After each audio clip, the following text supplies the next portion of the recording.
Russia has no interest in being a partner with Europe anymore. Europe can't be trusted. Europe brings nothing to the table in its current configuration. Ukraine has no future. That's the other thing you have to understand. Stop talking about the future of Ukraine. Ukraine has no future. It lost a war. That's the reality. Ukraine has lost this war. Ukraine doesn't get to function as a meaningful actor. That's Zelensky's fantasy, that the world revolves around Ukraine, that Ukraine will have a seat at the table, that because Ukraine was the shield that protected Europe from Russia, Ukraine now has Ukraine is defeated, a defeated nation that'll, sink back into the pathetic, world that it deserves to occupy as long as you have Ukrainian nationals. I've been reading up. I mean, you go back and you take a look at Yatsenko and Yats and the first prime minister and the things he talked about. He called Russians subhuman, and he empowered people that talked about how the Donbass was overpopulated with a certain element that had to be, basically eliminated. He said that, eliminated. About a third. And he's talking about Russian speakers. And so you have a Ukrainian government that after 2014 was actively engaged conceptually and in action with the genocide of Russian speakers. And you want me to have sympathy for these people? You want me to sit there and say, no, show them mercy? You can't. And this is why Russia, when Russia speaks about denazification, we in the West tend to point at that and say, well, come on, Nazism really died in 1945 with Adolf Hitler. But it didn't. The Banderist ideology, which has been promoted and promulgated by the United States. Again, I point to Ellenville, New York, right down the road, where they have 4 statues, including the Stepan Bandera and Roman Shushkevich, mass murderers, disgusting human beings, pigs. They're called heroes. And there's a children's camp. Every year they send, Ukrainian American children there to be polluted with the minds of Banderism. They literally walk around with the Banderist flags and they sing songs to our father, Stepan Bandera. And that's what Ukraine is right now. Scott Ritter delivers an unfiltered and stark analysis of Ukraine's current predicament, claiming that Ukraine is not only defeated but destined for geopolitical obscurity. Ritter's points challenge the narratives that Ukraine still holds sway over its future, or that Europe, in its current state, can be a trusted partner to anyone, let alone Russia. But what does Ritter's provocative assessment mean for the broader geopolitical landscape, and what are the real stakes behind his assertions? Today, we'll break down his claims about Ukraine's future, the growing distrust between Russia and Europe, and the rise of extreme nationalism in Ukraine that, according to Ritter, fuels the ongoing conflict. The core of Ritter's argument revolves around the notion that Ukraine has definitively lost the war. He dismisses any hope that Ukraine might rise from the ashes of this conflict to regain influence in global politics. Ritter believes that Ukraine, through its current government led by Zelensky, holds on to a fantasy that the world still revolves around it, and that the country will somehow emerge victorious or even relevant in the future. But Ritter insists that reality paints a much bleaker picture. Ukraine's military losses, the destruction of its infrastructure, and the erosion of its economy signal a collapse that goes far beyond battlefield defeats. The country, in his view, is headed for a diminished existence, slipping into a peripheral role, abandoned by the same Western allies it has relied on. To fully understand why Ritter views Ukraine's future in such dire terms, we need to assess the series of events that have led to this moment. Since the outbreak of hostilities with Russia in 2022, Ukraine has endured relentless bombardment, territorial losses, and a war of attrition that has decimated its capacity to recover anytime soon. According to Ritter, the losses are not just military but also moral and political, leaving Ukraine fractured and incapable of mounting a meaningful comeback. A key point Ritter emphasizes is the delusion he believes is held by Zelensky and the Ukrainian leadership. Ritter argues that Zelensky's image as a hero standing firm against Russian aggression has been largely a media creation, masking the severe problems within Ukraine itself.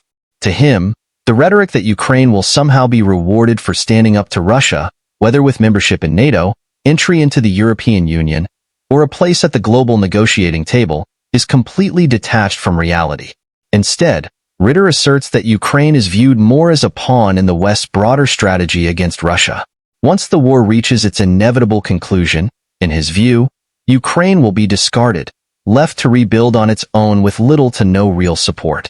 Zelensky's government, Ritter contends, has sold a false narrative to its people, one that has led to a war it cannot win.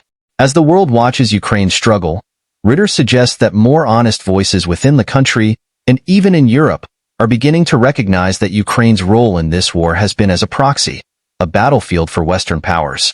And now that Ukraine is in ruins, the prospects for it emerging as a strong, independent actor are vanishing fast. Beyond Ukraine, Ritter also focuses on the collapsing relationship between Russia and Europe. He claims that Russia has now completely turned its back on Europe as a potential partner. The war in Ukraine, along with Europe's role in supplying arms and resources to Kiev, has solidified the breakdown of trust.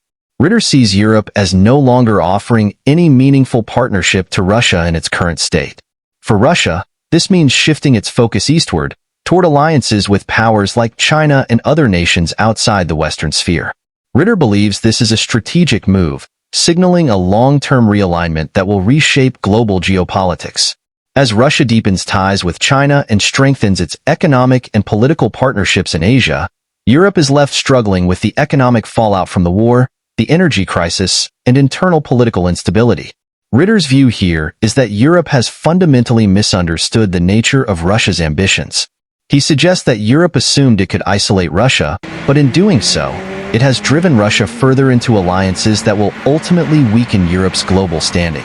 The failed diplomacy, according to Ritter, reflects Europe's inability to foresee the consequences of its actions. As a result, Europe finds itself economically weakened, politically fragmented, and with fewer partners willing to work with it. Ritter's most controversial point concerns the role of Ukrainian nationalism, particularly in the context of the post-2014 conflict in the Donbass region. He accuses the Ukrainian government of having engaged in what amounts to genocidal policies against Russian-speaking populations. This, he claims, is the result of a deeply ingrained nationalist ideology that has been present in Ukraine for decades, particularly since the 2014 revolution. Ritter points to figures like former Ukrainian Prime Minister Arseniy Yatsenyuk, whom he accuses of promoting policies that dehumanized Russian speakers, referring to them as subhuman. According to Ritter, such rhetoric not only fanned the flames of conflict but justified extreme measures, including military operations in the Donbass, which he sees as attempts to eliminate Russian-speaking populations. This aspect of the conflict, in Ritter's view, is what makes Russia's call for denazification a valid concern. He draws a direct line from historical figures like Stepan Bandera, who is still celebrated in some Ukrainian nationalist circles, to the current ideological foundations of Ukraine's government. Ritter argues that this brand of nationalism, while often overlooked or dismissed in the West, is central to understanding the depth of the conflict in Ukraine. One of Ritter's most startling claims is the existence of a long-standing Ukrainian nationalist ideology that has persisted since World War II. He speaks of Ukrainian figures like Stepan Bandera and Roman Shukovich, whom he labels as war criminals and mass murderers. Despite their historical roles, these figures are celebrated by some nationalist factions in Ukraine today, and even in Ukrainian diaspora communities around the world, including the United States. Ritter highlights examples such as a children's camp in Ellenville, New York, where Ukrainian-American children are allegedly taught to revere Bandera and Shukovich as heroes. This, Ritter claims, is indicative of a much larger problem: the promotion of nationalist ideologies that glorify figures associated with fascism and genocide. According to him, this ideology has directly influenced the actions of the Ukrainian government in the ongoing conflict, particularly in its approach to Russian-speaking populations. The presence of such ideologies, Ritter suggests, is one reason why Russia insists on its denazification narrative. To Russia, this war isn't just about territorial disputes or political influence. It's about confronting an ideology that, in their eyes, threatens the existence of Russian-speaking people in Ukraine. So, what does the future hold according to Ritter? If Ukraine has indeed lost the war and is left in a devastated state, what comes next for both Ukraine and Russia? Ritter argues that Ukraine will likely see internal political upheaval, as the current government, having failed to deliver on its promises, will face growing discontent. The country's infrastructure is in ruins, its economy is shattered, and its hopes for integration with Europe or NATO appear more distant than ever. For Russia, the conflict has accelerated its pivot away from the West, pushing it closer to countries like China and India, reshaping its future alliances. Europe, meanwhile, is left grappling with the consequences of its involvement in the war. The energy crisis, economic downturns, and political fractures resulting from the conflict will take years, if not decades, to fully resolve. In Ritter's view, the West's gamble on Ukraine has backfired, leaving Europe weaker and more isolated on the global stage. According to Scott Ritter, Russia has no interest in being a partner with Europe anymore. Europe can't be trusted, and it brings nothing to the table in its current configuration. Ukraine has no future, and that's something people need to understand. Stop talking about the future of Ukraine. Ukraine has no future. It lost the war, and that's the reality. Ukraine doesn't get to function as a meaningful actor anymore. That's Zelensky's fantasy, thinking the world revolves around Ukraine and that it will have a seat at the table because it supposedly protected Europe from Russia. But Ukraine is a defeated nation, and it will sink back into the pathetic position it deserves to occupy. As long as Ukrainian nationalists are in power, you can't have sympathy for what they've done. If you go back and look at people like Yatsenyuk, the first prime minister after 2014, he called Russians subhuman and empowered people who believed Donbass was overpopulated with a certain element that needed to be eliminated. He was talking about Russian speakers. He suggested eliminating a third of them. After 2014, the Ukrainian government was actively engaging, both in concept and in action, in the genocide of Russian speakers. And now you expect me to have sympathy for them? To show mercy? You can't.